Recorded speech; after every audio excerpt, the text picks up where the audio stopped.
Good afternoon, I'm Olivia Quay. Thanks for joining us on ST Live. At a press conference today at the Istana, we heard from Prime Minister Lee Hsien Loong, Finance Minister and PAP's new 4G leader Lawrence Wong, as well as former Cabinet Minister and PAP Chairman Khaw Boon Wan.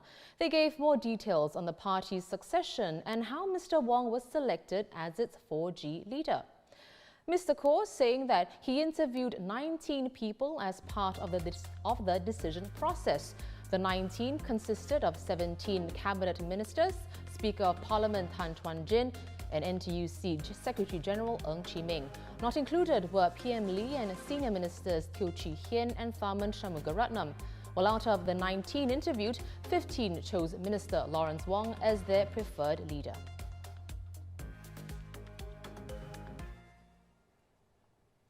Speaking to media for the first time since being named the 4G leader, Minister Wong describes the role he's taking on as possibly the biggest responsibility of his life. Throughout my life, I've never hankered for post, position, or power. I've always been realistic about my own abilities and strengths. My philosophy in life, instilled by my parents from young, is that whatever task I'm assigned, I will give of my best. And if my best falls short, as it surely will from time to time, I try to learn and I strive to improve and do better. So I have never gone out looking for work, additional work, but somehow the work finds me. And over the last 25 years in public service, my duties and responsibilities have kept on growing. It's like what happened 2 years ago when I was in MND then, and DPM called me out of the blue. He asked, "Have you heard about the virus in Wuhan?" And before I knew it, I was co-chairing the MTF with Gan Kim Yong. Now I will be taking on what would possibly be the biggest responsibility of my life. I am under no illusions about the demands of the job. It will get more challenging with greater political contestation and the growing desire for diversity in Parliament.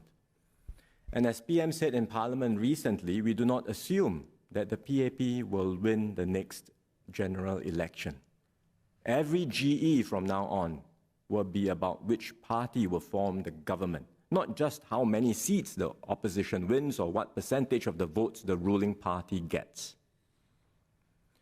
Knowing full well that we will have to earn the right of leadership, I will continue with the same principles that have guided me all these years, which is to give of my best, to engage and listen, and to learn and improve continually. And as I have repeatedly emphasized, leadership and political leadership is never about one person. It's always about the entire team. Even a giant like Mr. Lee Kuan Yew had a team. The same was true for Mr. Goh Chok Tong, and now PM Lee. He has SM Teo, SM Tharman, and many others. So much more the case will be with me. I need each and every one of the 4G team, the ministers, the SMSs, the MOSs, the PALSECs, and the MPs. As a team, we've worked together to fight COVID this past 2 years. We've gelled and grown closer together as a team. I believe we have strengthened our bonds with Singaporeans too through this crisis of a generation. And the bonds among Singaporeans have also been strengthened by the crisis. In some societies, the crisis depleted social capital and weakened political trust. In Singapore, I think we have dealt with the crisis in such a way as to add to our social capital and strengthen political trust. And I am very grateful for that.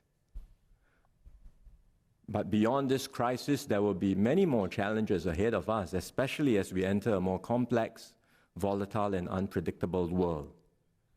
We need to get through this pandemic and the pressing economic challenges we are facing today. And we must work hard to build a better Singapore tomorrow. We can overcome all of these challenges only as a strong and united team with a single-minded focus to serve Singapore and Singaporeans. And that's why I value the contributions from everyone in the team, including our broader team of hardworking and dedicated party activists. I look forward to bringing in more people to join our cause, to contribute in different ways and help strengthen our team. And of course, I will continue to benefit from the advice and guidance of our seniors, especially PM and our two SMs. I look forward to working closely with everyone to take the PAP and Singapore forward and to earn the trust and support of each and every Singaporean. Well, one big question remains: will the handover of the PAP leadership take place before Singapore's next general election? When asked about it, PM Lee says the timeline is still to be decided. I'm already 70, and I'm looking forward to handing over to Lawrence once he's ready. This settling of the succession, we've already taken a very important step in the leadership renewal. One factor to take into account in when to do the transition will be the next general election, which will be due by 2025.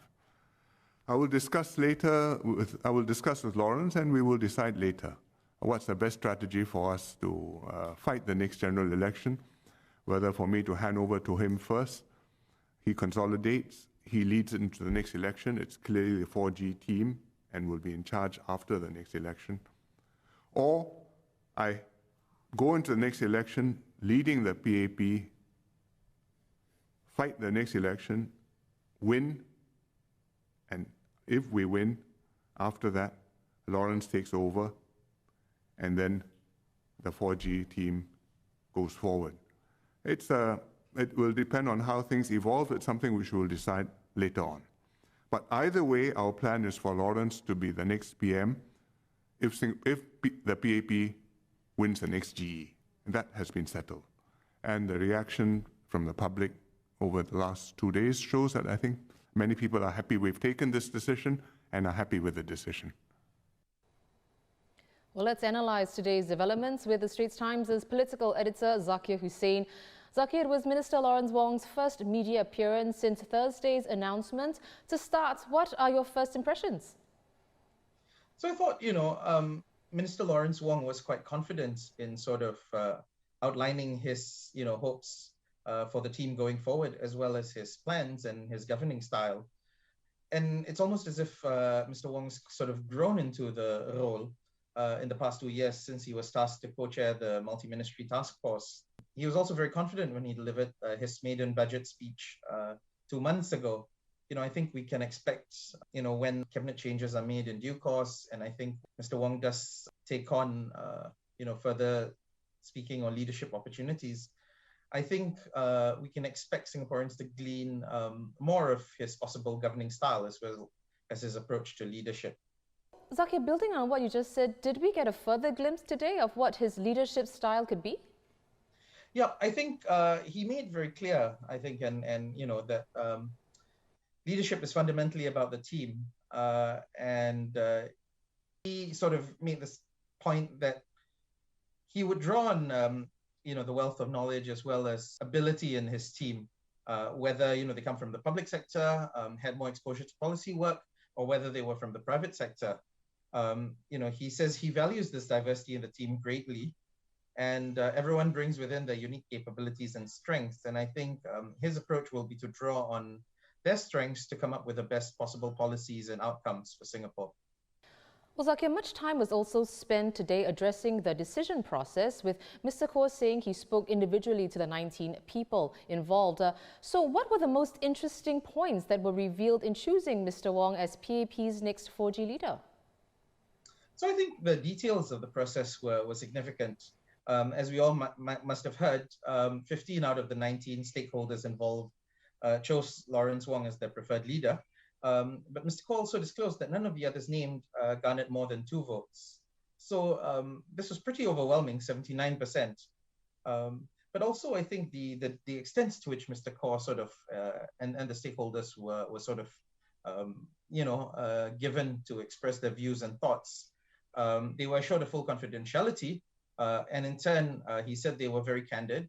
Each interview took up to an hour, and the whole process that lasted over 3 weeks, arrived at a clear outcome. I see. Well, Zakir, we know the next general election must be held by November 2025. Will 3.5 years be enough for Mr. Wong to cement support among the general population if he and not Mr. Lee is to lead PAP into the next general election? Well, I think 3 years is a long time, but I think in the past 2 years alone, Mr. Wong appears to have risen significantly. He's been a calm voice as a co-chair of the multi-ministry task force on COVID-19. He's now helming an important ministry. He's involved in the key budget decision.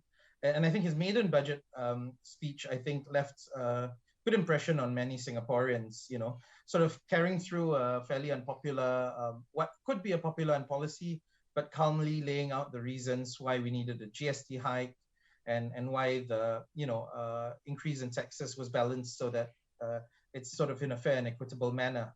I think the political cycle will demand a bit more from him, but it does seem that he will probably shine. And I think the next few years are really an opportunity for Mr. Wong to try and build that rapport with a wider range of Singaporeans.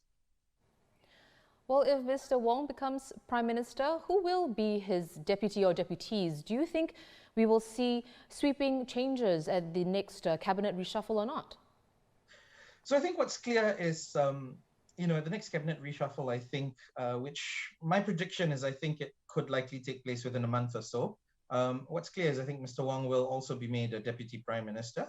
But at this stage, and I think as both PM said earlier this morning, this process was about choosing a 4G leader, not about the deputy. And I think they will leave it to the 4G team and Mr. Wong to sort of settle on the issue of his deputy.